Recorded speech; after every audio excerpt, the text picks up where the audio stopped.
sasagutin ko pala yung katanungan ng isang viewers. Ang mga gamot na pinapainom natin sa tandang natin at inahin para pag mangitlog sila, maganda ang itlog, talagang healthy, lalo na pag nagsisiw na yan, dahil yung pinapainom mo na gamot, yun ang magiging lakas nila.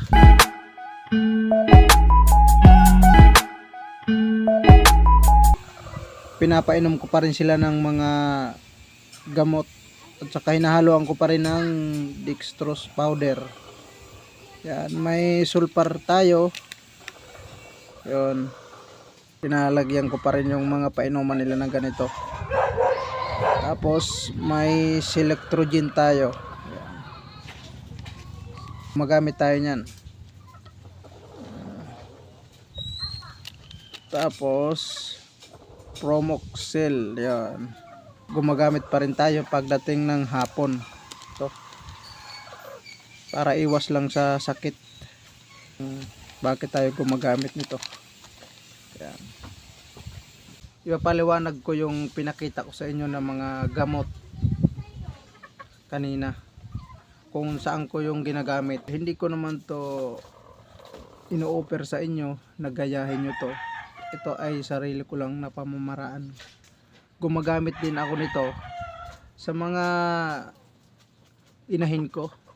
Tapos broodcock, pinapainom ko rin ito habang sila nagbabarako, para iwas lang sakit.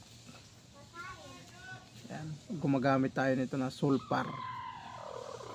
Sa isang linggo, 2 beses lang ako magpainom nito habang nangingitlog yung inahin natin at nagbabarako yung tandang natin. Ito naman na Promoxil, ginagamit din natin ito pag maulan. Uy, ulan! Para hindi rin sila madapuan kaagad ng sakit.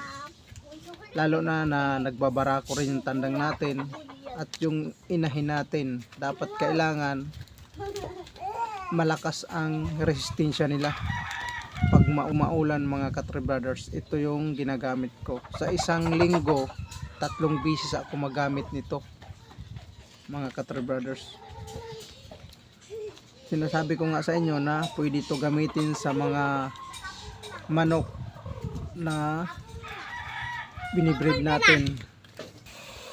Nagbabarako natin na tandang, tapos yung inahin natin na nangingitlog. Kailangan talaga to, mga Katri Brothers. Sa isang linggo, halos hapon-hapon lang ako nagpapainom nito.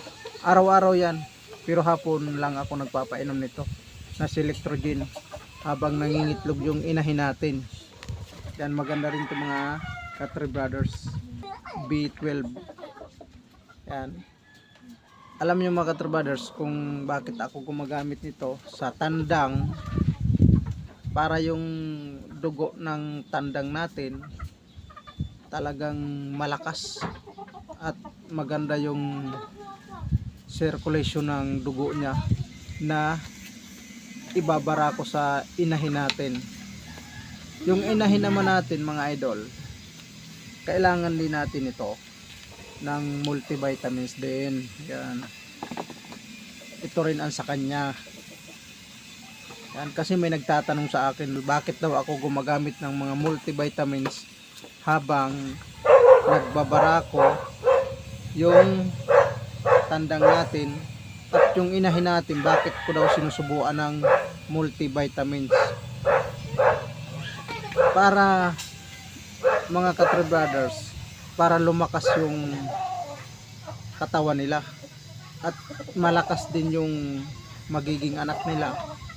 Dahil kung hindi natin gagamitan ng mga multivitamins yung mga alaga natin, lalo na nagbabarako at sa mga inahin natin, para bang plain lang na tubig lagi nating pinapainom sa kanila, walang mga gamot.